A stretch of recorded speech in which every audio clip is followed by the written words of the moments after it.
Books presents Between Hell and Texas, a Burns Family Ranch novel by Dusty Richards, narrated by Brian Hutchison, and directed by Chris Thies.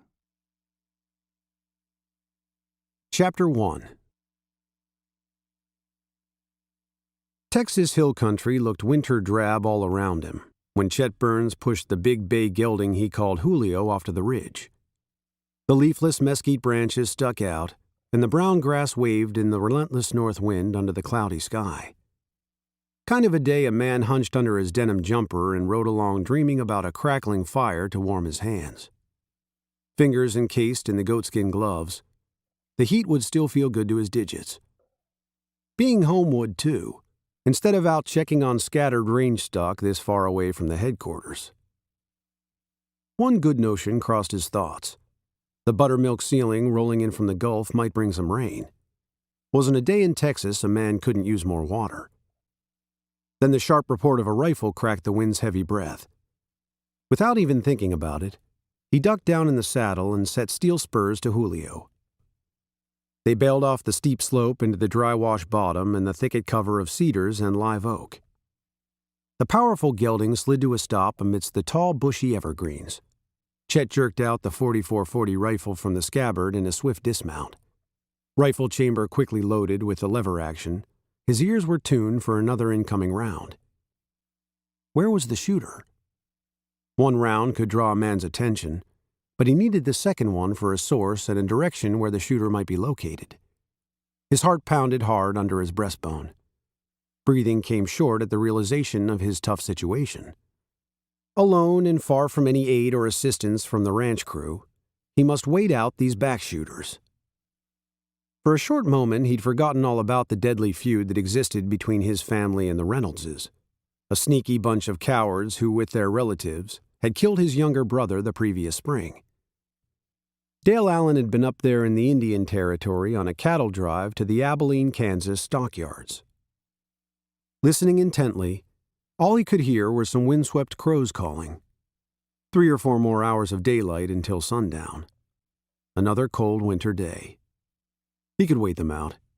No doubt they'd quickly get fidgety. Then they'd either charge down there to find him, or hang tail on their horses and ride like they were on fire for home. After a breakneck run last spring up to the Indian Territory, he'd gathered most of the herd and later even the score of his brother's murder with a gunfight in Abilene. But that never stopped a feud so deeply entrenched in revenge with ignorant people like the Reynoldses. If they came for him in this draw with its dense cover, he'd send some more of them to hell before they ever reached him. Julio was busy snatching bunch grass through his small curb bit. He raised his head between bites as if testing the wind. Then, with the clang of the steel bit on his molars, he hurried to eat more, like he might not get another chance. Ground-tied by training with the dropped reins, the big horse wouldn't leave him except to get more to eat. Then the cow horse raised his head again and shifted around, looking south. Enough of a clue for Chet to belly down under the pungent-smelling boughs and try to spot the riders on the ridge above them, opposite of where he'd flown off the slope.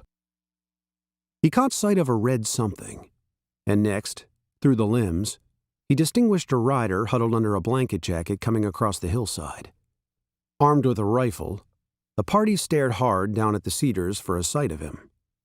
Satisfied this was one of the ambush crew, Chet took aim, the red cloth making a good target, drew a tight bead and fired. Then Chet rolled to the side and levered in a new cartridge. His shot had struck either the rider or the horse, for he left bucking and threw the man off his back in half a dozen short hops. It was the others Chet worried about. If they'd seen his quickly dissipated gun smoke in time, they might have him spotted.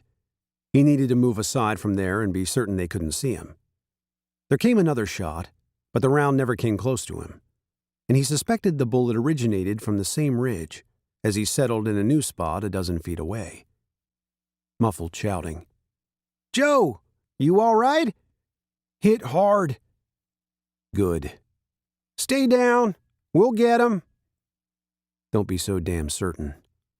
Still flat on the ground, Chet removed a fresh brass cartridge from his jumper pocket and slipped it into the... To keep listening to this audiobook, I've left you a link in the description so you can do it. at no cost thanks to Audible's 30-day free trial.